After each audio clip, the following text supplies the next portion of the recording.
Bonjour, un travail sur la résolution des équations trigonométriques.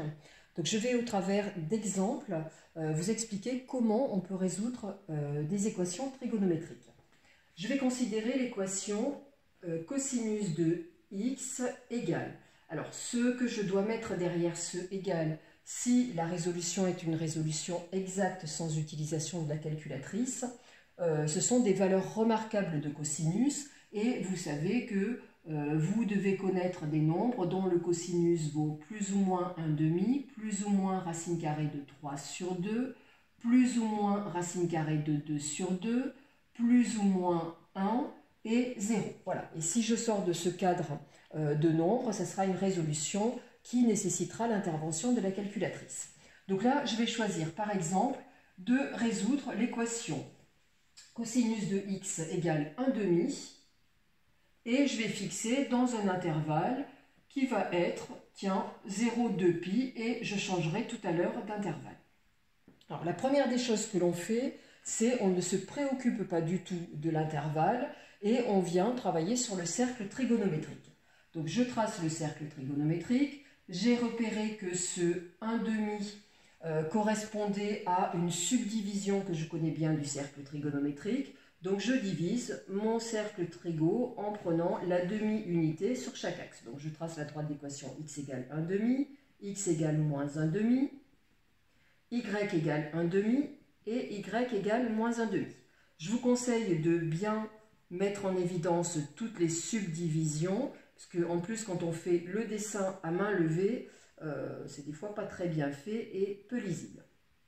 Voilà, donc je mets toutes les subdivisions qui sont des pi sur 6 et quand on saute un point, on obtient les pi sur 3. Première des choses que je vais faire, je ne me préoccupe pas du tout de l'intervalle, ça rentrera en deuxième ligne de compte. Je vais aller placer sur le cercle trigonométrique les points dont l'abscisse, puisque je sais que cosinus c'est l'abscisse, vaut 1/2. Et en fait, sur le cercle trigonométrique, je vois qu'il y a deux positions. Il y a celle-ci et puis il y a celle-ci. Voilà, attention à ne pas confondre sinus et cosinus. Donc là, c'est bien l'abscisse qui vaut 1/2. Et puis ensuite, je sais que, et c'est là la difficulté et c'est là aussi l'intervention de l'intervalle, eh bien je sais que il y a une infinité de nombres qui, lorsque je vais les placer sur la droite des réels et enrouler la droite des réels autour du cercle trigonométrique, vont générer ces deux points-là. Et l'objectif de résoudre des équations trigonométriques, eh bien, c'est de trouver l'ensemble des réels qui vont permettre d'atterrir, entre guillemets, sur ces points-là et qui correspondent bien évidemment à l'intervalle.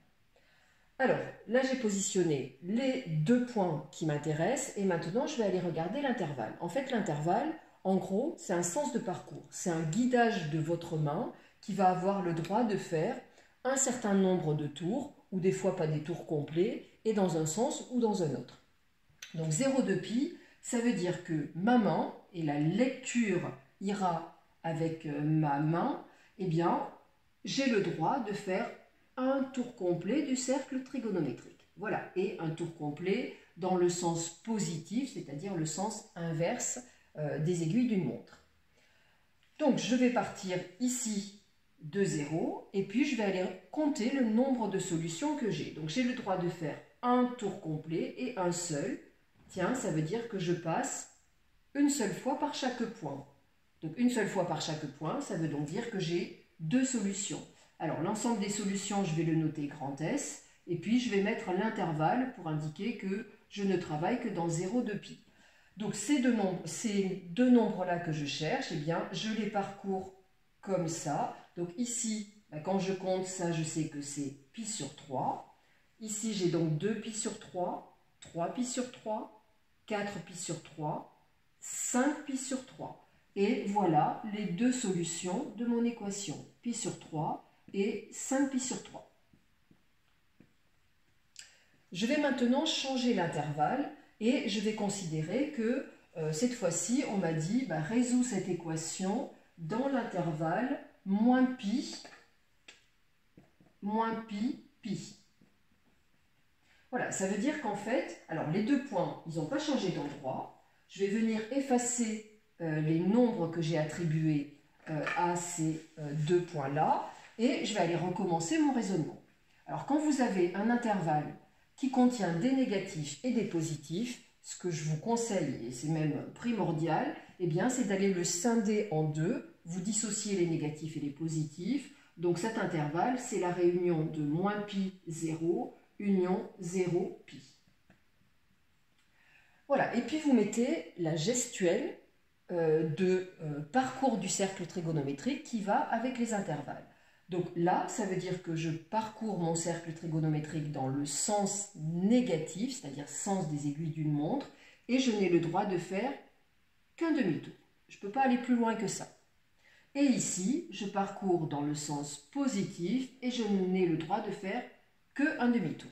Et puis, je vais aller regarder, donc je prépare déjà mon ensemble de solutions, S dans moins pi, pi, et puis je regarde combien de fois je passe par les deux points que j'ai mis en évidence avec les parcours que j'ai le droit de faire. Ici, combien de fois je vais passer par les points? Hop, j'ai le droit de faire ça. Tac, je ne vais pas passer par celui-ci, je ne vais passer que par celui-ci une fois. Donc j'ai une solution. Je vais voir l'autre intervalle, je fais ça. Ah, je ne vais passer que par ce point-là, je n'atteins pas celui-ci, et je ne vais y passer qu'une seule fois. Donc j'ai une solution. Et les solutions, je vais les lire avec le sens de parcours que j'ai le droit de faire. Donc là, c'était ce parcours-là, donc ça correspond à moins pi sur 3. Et puis, ce point-là, je le lisais dans ce sens de parcours, ça correspond à pi sur 3. Et donc, mon ensemble de solutions, c'est moins pi sur 3, pi sur 3. Voilà l'ensemble de solutions dans cet intervalle. Je vais en faire deux autres, et notamment R en tout dernier lieu. Donc tiens, si par exemple, on me dit, tu vas résoudre dans l'intervalle moins 2pi, 3pi. C'est toujours la même équation. Les points, ils n'ont pas changé d'endroit. Ce sont juste les valeurs que j'attribue à ces points qui peuvent ne pas être les mêmes. Je vois un intervalle de négatif et de positif. Je scinde en deux. Cet intervalle-là, c'est la réunion de moins 2pi, 0, union 0, 3pi. Et je fais le parcours de ma main correspondant à chacun des intervalles. Donc là, j'ai le droit de faire un tour complet dans le sens négatif. Et ici, j'ai le droit de faire un tour complet plus un demi-tour. Voilà, je vais le faire comme ça pour bien voir que je fais un demi-tour de plus. Eh bien, je vais aller parcourir chaque intervalle. Je commence à mettre mon ensemble de solutions et je vais compter combien de solutions j'obtiens et noter à chaque fois les nombres qui correspondent. Donc ici, qu'est-ce que je fais? Je fais un tour complet du cercle trigo dans le sens indirect, dans le sens négatif. Tiens, je suis passé par chacun des points une seule fois. Donc j'ai déjà deux solutions. Hop, je vais venir les noter. Hop, elles se notent en négatif. Donc là, c'est moins pi sur 3, moins 2pi sur 3, moins 3pi sur 3, moins 4pi sur 3, moins 5pi sur 3. Voilà, j'ai déjà ces deux nombres-là. Moins 5pi sur 3 et moins pi sur 3. Si vous mettez moins pi sur 3 et moins 5pi sur 3, ça n'a pas d'importance. Là, c'est bon. Hop, j'ai travaillé sur cette partie-là. Je vais travailler sur cette partie-là. Donc, je pars d'ici et je fais un tour complet. Donc, tiens, je passe une fois par chaque point. Donc, j'ai déjà deux solutions, plus un demi-tour. Ah, je repasse ici. Donc, ça veut dire que là, je vais avoir trois solutions. Et vous voyez, quand vous faites le parcours avec votre main, vous voyez exactement combien de fois vous passez par les points. Après, il n'y a qu'à aller lire correctement. Mais ça, normalement, vous êtes habitué à parcourir le cercle trigonométrique et à aller lire, enfin à aller attribuer des valeurs aux points sur lesquels vous tombez et plusieurs valeurs. Donc, hop, je reprends. Donc, ici, dans le sens positif, je suis passé une première fois là, pi sur 3, 2pi sur 3, 3pi sur 3, 4pi sur 3, 5pi sur 3. Hop, et j'oublie pas que je suis repassé ici. 6pi sur 3, 7pi sur 3. Et puis, voilà, j'arrivais jusque là, donc je ne repassais pas par ce point. Et donc, je vais rajouter ces trois solutions. Pi sur 3, 5pi sur 3, et puis 7pi sur 3. Si je peux les placer dans l'ordre, c'est pas plus mal, mais c'est pas grave. Hein, l'essentiel, c'est d'avoir les bonnes solutions. Si je travaille dans R, à la limite, là, un élève peut se dire, bah oui, mais là, j'en ai plein des solutions, donc ça va être super compliqué. À la limite, dans R, c'est le plus facile quand vous savez que, eh bien, à partir du moment où vous attribuez une valeur X à un endroit, eh bien, si vous venez rajouter des tours complets, ce qu'on qualifie par du k fois 2pi avec k appartenant à z, eh bien, vous tombez exactement au même endroit. Et donc là, dans R, ça veut dire que ces deux points-là, eh bien, je peux les parcourir autant de fois que je veux, puisque j'ai le droit de faire autant de tours complets dans un sens ou dans l'autre.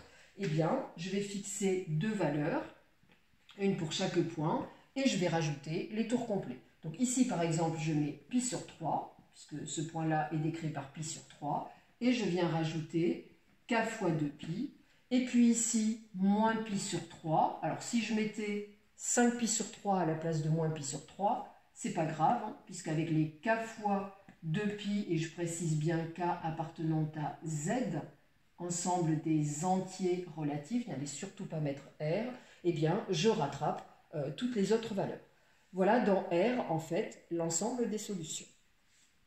Je vais faire une autre équation pour m'assurer que c'est bien compris, et puis je vais la faire avec sinus, voilà, ça va changer un petit peu. Donc, je propose de résoudre l'équation sinus de x égale moins racine carrée de 2 sur 2, et tiens, je vais fixer dans l'intervalle moins pi 2pi. Voilà, donc momentanément, je ne me préoccupe pas de l'intervalle. Ce que je vais faire, c'est positionner les points du cercle trigonométrique où j'ai ce sinus qui vaudra moins racine carrée de 2 sur 2. Je rappelle que le sinus, c'est l'ordonnée.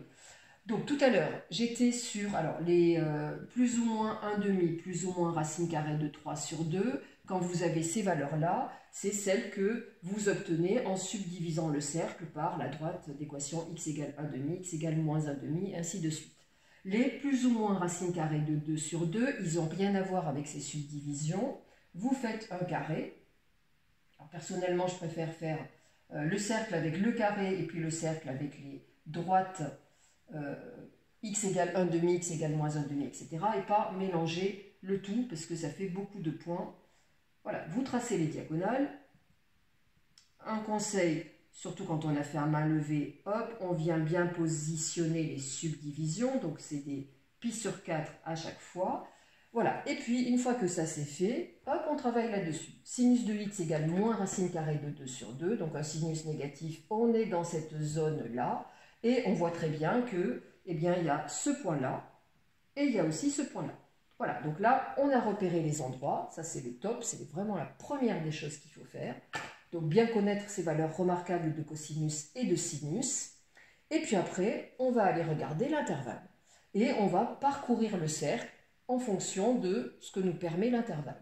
C'est un intervalle fait de négatif, de positif, donc je le scinde en deux. C'est la réunion de moins pi 0, union 0, 2pi. Voilà, je marque bien ce qu'a le droit de faire ma main en termes de parcours du cercle. Donc là, je ne peux faire qu'un demi-tour, voilà. Et ici, je peux faire un tour complet dans le sens positif. Voilà mon parcours. Et je vais aller compter combien de fois je passe par les deux points en faisant ces parcours-là. Donc ici, hop, ah ben génial, je passe une fois par chacun des points. Donc j'ai déjà deux solutions. Je vais venir les noter, comme ça je ne les oublierai pas. Moins pi, donc ensemble des solutions dans moins pi, 2pi. Et donc, je parcours en négatif. Donc ça, c'est moins pi sur 4, moins 2pi sur 4, moins 3pi sur 4. Voilà, j'ai déjà ces deux nombres-là, moins 3pi sur 4, moins pi sur 4. Et puis ensuite, je vais voir, donc ça, c'est réglé, j'ai fait ce parcours-là, j'ai mis les valeurs qui allaient avec. Je vais faire ce parcours-là. Donc je pars de 0, je fais un tour complet. Donc là, hop, je ne rencontre pas les points. Ah, je les rencontre quand j'arrive ici. Je vais passer par chacun des points une fois. Donc j'ai deux autres solutions. Et je vais aller compter dans le sens de parcours que j'ai le droit de faire. Donc là, c'est pi sur 4, 2 pi sur 4, 3 pi sur 4, 4 pi sur 4, hop, 5 pi sur 4, 6 pi sur 4, 7 pi sur 4. Et puis ensuite, je ne passe plus par les points. Donc voilà mes deux nouvelles solutions. 5 pi sur 4 et 7 pi sur 4. Voilà mon ensemble de solutions. Et bien évidemment, si j'élargis l'intervalle, eh ben, je vais avoir plus de solutions. Mais il suffira tout simplement de compter pas à pas et calmement les différentes valeurs attribuées au point. Donc en gros, il n'y a rien de bien compliqué quand on structure son travail. Et dans la structure du travail, je répète, la première des choses, vraiment, vous vous placez aux bons endroits sur le cercle trigonométrique. Ça, c'est fondamental. Donc vous travaillez bien vos valeurs remarquables. Une fois que vous avez bien positionné les endroits qui vont bien, eh bien vous allez regarder votre intervalle. Votre intervalle vous donne le sens de parcours que vous avez le droit de faire, dans un sens ou dans l'autre, et des fois un peu dans un sens et un peu dans l'autre, et vous mettez les valeurs qui correspondent à ce parcours du cercle trigonométrique. Voilà, si vous faites ça de manière bien structurée, il n'y a pas de raison qu'il y ait de soucis. Et quand on est dans R, à la limite c'est le plus simple. Là, par exemple, on aurait ces deux points-là. Je leur attribue à chacun la valeur que je veux. Par exemple, moins pi sur 4, moins 3 pi sur 4. Mais si je mets 7 pi sur 4, 5 pi sur 4, ça n'a pas d'importance. Et je viens rajouter plus k fois 2 pi, en précisant bien k appartenant à z, ensemble des entiers relatifs. Voilà, j'espère que j'aurai été claire. Et donc ces résolutions d'équations trigonométriques, ça sert quand même dans pas mal de domaines. Les nombres complexes en terminale, les fonctions trigonométriques en première et en terminale, et puis le chapitre de trigonométrie déjà pour lui-même. Voilà, je vous souhaite bon courage. Au revoir.